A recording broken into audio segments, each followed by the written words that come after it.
ある日、2ちゃんにこんなスレが立った。フランス人親子に新幹線を見せた結果、涙ポロポロの異常事態発生。一致はフランス人の知り合いに新幹線が見たいと頼まれ日本を案内します。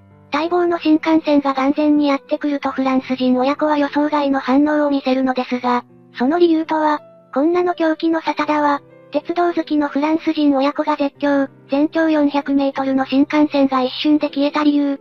家族みたいな関係のフランス人親子がいるんだけど、その人たちに日本の新幹線を見せてあげたことがあるんだ。その時の話をしようと思う。なお、これは俺が新幹線を見て泣くようになるまでの奇跡でもある。なんでやねん。一致が新幹線見て泣く理由がわからなすぎるんだが。さすがに草。じゃあ書いてくぞ。俺は学生の頃、フランスに留学してたことがある。その時のホストファミリーが超いい人で、本当の家族みたいによくしてもらった。その家にはローズという名前の一人娘がいたんだけど、俺より1歳年上なだけなのに俺のことをめちゃくちゃに可愛がってくれた。最初フランス語を喋れなくて引きこもりかけてた俺を引っ張り出して。せっかく来たんだから日本にはないものたくさん見て帰りなさい。で、いろいろなところに連れて行ってくれた恩人だ。俺がフランス語で日常会話ができるようになったのはローズのおかげと言っても過言ではない。留学が終わってからもローズとは頻繁に連絡を取り合っていたし、1年に一度はホストファミリーに会いにフランスに行ってた。そのくらい居心地のいい家だったんだ。年に一度遊びに来る俺が迷惑ではないか、と、ホストファミリーに尋ねたとき、ホストマザーには、なぜ、息子が帰ってくることを喜ばない親がいる。と言われホストファーザーには、そんな悲しいこと言わずにもっと遊びに来い。いい息子ができたみたいで嬉しいんだから。と言われ、泣いてしまったところをローズに慰められたこともある。さて、俺もローズも成人して何年か経ち、ローズは結婚、子供が生まれた。子供は男の子で、名前はレオン、これがまた可愛いんだ。ローズに似てお目目くりくりの金髪壁眼、初孫にはしゃぐホストファミリーはもちろん、俺もメロメロでさ、1年に一度のフランス旅行の時は、必ずレオンのためにおもちゃを買っていったよ。さて、そんなある日のこと俺の元に、ローズから電話があった。日本に行くから案内してほしいの。簡単に近況を話し合った後ローズはそう言った。私が離婚したこと知ってるわよね。離婚してから、前にも増してレオンを旅行に連れて行くようになったのよ。離婚は私たちの問題なのにそれでレオンが不利益を被るなんて、ひどいじゃない。だから少しでも楽しい思い出を作ってあげたくて。ほら、いろいろな国の文化を生で体験することはきっと将来の役に立つでしょう。ローズの言う通りだ。俺もフランスに留学してよかったと未だに思う瞬間がある。それにね、日本旅行を計画したのはあなたにも原因があるのよ。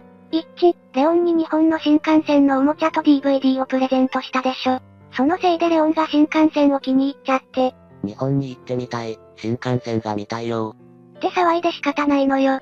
確かに、去年レオンに会いに行った時新幹線のおもちゃをプレゼントした気がする。ローズとレオン、親子揃って鉄道好きという話を聞いてから、詳しくないなりに色々調べてプレゼントを用意したのだった。だから、実際に日本に行って新幹線を見たいと思ってるの。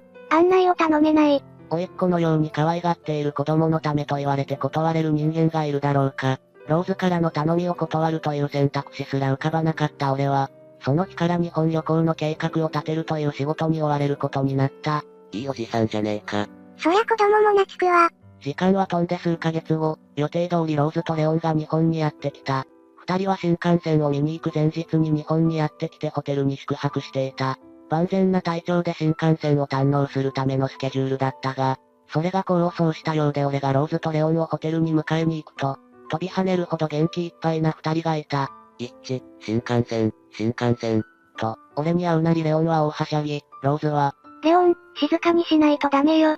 なんて注意しているが、新幹線が楽しみでそわそわしてしまっているのが見て取れる。俺も二人に当てられて、ちょっとウキウキしながら車を運転し、駅に到着。自分たちの乗る新幹線が車でのんびり駅構内に入ってくる列車を見ることになった。次々に行き交い、通り過ぎていく車両たちにローズもレオンも大興奮だ。あれが新幹線？そっちは何？と、毎回キラキラした瞳で尋ねてくるので俺は苦笑しながら、あれは新幹線じゃなくて電車だね、と答えるので大忙しだった。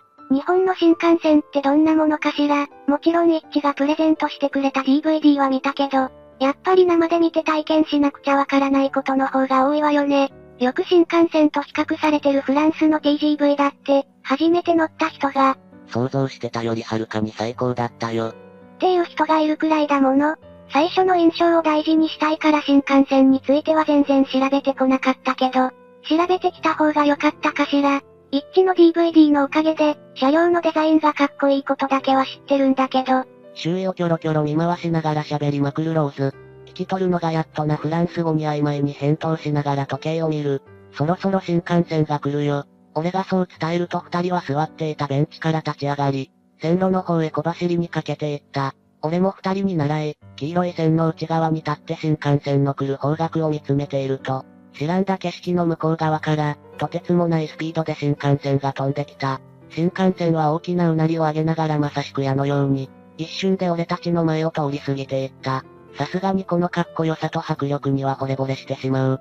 電車が通り過ぎるだけでもワクワクしてしまうし、人間はみんな、大きくて速いものに対する憧れを持っているのかもしれない。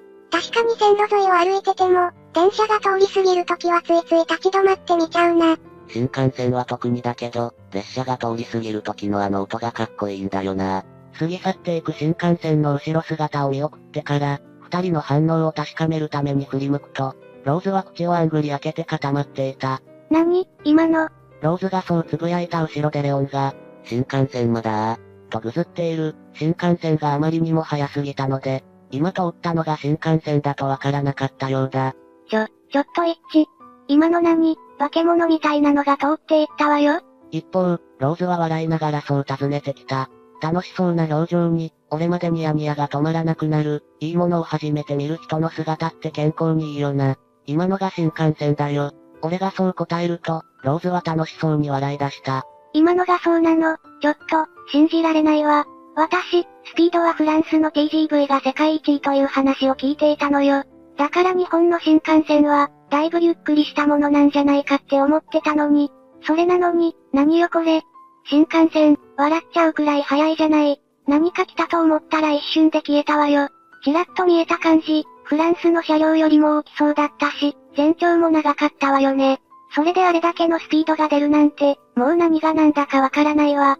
ローズは我を忘れてはしゃぎ、俺がいよいよローズの言葉を聞き取れなくなり始めた時、レオンがローズの服の裾を引いた。ねえ、新幹線は。不服そうな顔でそう尋ねてくるレオンにローズがようやく冷静さを取り戻す。これ以上フランス語のスピードが上がったらもう会話とかできなくなるところだった。ほっと胸をなで下ろす俺をよそに、ローズはレオンを抱き上げる。新幹線はもう行っちゃったのよ。さっきのがそうだったんだって。でもまた来るからね、しばらく待ちましょう。ローズはレオンに穏やかに言い聞かせてから。で、次の新幹線は何時間くらいで来るかしら。1時間くらいだと嬉しいんだけど。と聞いてきたので、俺はドヤ顔でこう答えた。10分も待ってれば次の新幹線が来るよ。この辺で待っていよう。目論見通り、ローズは大層驚いた顔をした後、俺を疑い始めた。さすがに嘘でしょ。新幹線がそんな頻度で来るなんて。どんな偶然、ありえないわよ。ちょっと驚かせたかっただけなのに疑われてしまった、とシュンとしつつ、ローズを説得して、とにかくその場で10分待ってもらうことに成功した。レオンから鉄道についての講義を受けているとすぐにその時はやってきた。あ、もう来るよ。俺がそう言うと、揃って同じ方向を向く親子、見つめる方角から新幹線は風を切ってやってきた。じゃあ、目の前を猛スピードで走り抜ける新幹線に二人は飛び上がって絶叫した。あれが新幹線なの。人が乗れるの。超かっこいい。嘘みたい。本当に10分できたわ。しかもやっぱりとんでもないスピード。二人がキャッキャと騒ぐ傍ら、俺は周りの人に向けて頭を下げまくっていたが、みんな、わかるよ。という目で見守っていてくれた。あったけや。こんなの目撃したらそりゃ見守るわ。微笑ましすぎる。マジで初見の反応っていいな、しみる。確かにあれに乗れるってすごいことだよな。この辺りだと新幹線は10分間隔で来るんだよ。俺がそう言うと、ローズは、こんなの狂気の沙汰だわ。と叫ぶように言って、笑った。今しがた通り過ぎていった新幹線がどれほどかっこよかったか。うなりを上げる車体の、どんな音が最高だったかそんな話に花を咲かせていると、俺たちが切符を買っていた新幹線が駅構内に入ってきた。先ほどとは違い、新幹線は速度を落として俺たちの目の前に止まった。改めて見てみると、コンパクトな車体ながらなだらかで重厚感のあるフォルムには、見るものを圧倒させる圧と品が感じられる。近くで見るとよりかっこよく見えるね。車両の先端も鳥みたいに尖ってて最高。この輝くような白が美しいわよね。爽やかな感じがするし。二人は近くで見る車両にメロメロだ。乗客の邪魔にならない場所で興奮気味に話し合っている。そろそろ中に入らない。と提案しても、出発ギリギリまで堪能したい。と断られる始末。レオンの鉄道好きは相当なものだ。レオンが目を見開いて車体をめでる横で。待って、あらかじめ一致が言ってた時間ぴったりに電車が来たわよね。と何かに気づき始めているローズ。彼女に、1分の遅れでもかなり珍しいよ。と伝えると、日本人の技術者って変態ね。としみじみ言われてしまった。そうでもしないと10分間隔でなんて運行できないよ。場所によっては3分間隔のところだってあるらしいし、そう付け加えるとローズは大げさによろめいてみせた後、すごすぎてめまいがするわ。と言った。相当ショックだったらしい。すごいよな。3分間隔の運行なんて、俺が聞いた時も目ん玉ひんむいたもん。しばらくして、俺たちは新幹線に乗り込んだ。止まっている車体を見た時は案外小さいかもって思ったけど、ローズはそこで言葉を区切り新幹線の中の空気を胸いっぱいに吸い込んだ。中は思ったよりもずっと広いわね。すっごく綺麗だし、ちょっと歩くだけで楽しいわ。俺は喋りまくるローズにうなずきながら先頭を歩き、指定された席の前で止まった。おとなしくしていたレオンが小さな声で、イエーイ。とつぶやきながらシートに座る。なんか包み込まれてる。このまま寝れちゃいそうだよこれ。レオンの感想を聞いたローズも早速シートに腰を下ろし、本当だわ。ゆったりしてる。これじゃ本当に寝ちゃうわね。興奮で鼻息の荒くなったローズとレオンにリクライニングのことを教えてやると、二人は自分の口を手で塞いでくぐもった悲鳴を上げた。何これー。こんなの寝てくださいって言ってるようなもんじゃん。日本人って、こんな最高のシートに座っても寝ずに我慢していられるの。やっぱ日本人って忍者なの。興奮したレオンの、日本人忍者説を否定しつつ、自分の座席を回転させ、二人と向かい合うように座る。それを見たレオン、何これかっけー。と大はしゃぎ。かっこいいよな回転する座席。俺も子供の頃やりたかったし。寝てくださいって言ってるようなもんだよなほんと。あれで仕事に行ってる人、相当な忍耐力だよ。やはり日本人イコール忍者。俺とレオンがはしゃいでいるとローズが神妙な顔で、ねえ、これ、普通の席じゃないわよね。もしかして一等席を取ったんじゃない？いくらしたの？と声を潜めて聞いてきた。いや、これは一般的な新幹線の座席だよ。俺の知る限りだと大抵どこもこうなってるし、新幹線の一等席はもっととんでもないよ。と、俺が買った切符の値段を見せつつ答えると、ローズは一応は納得してくれた。そう、それならいいんだけど、でも待って、新幹線はこれが普通なの。TGV ではここまでリクライニングするのはできないし、座席回転もかなり珍しいわよ。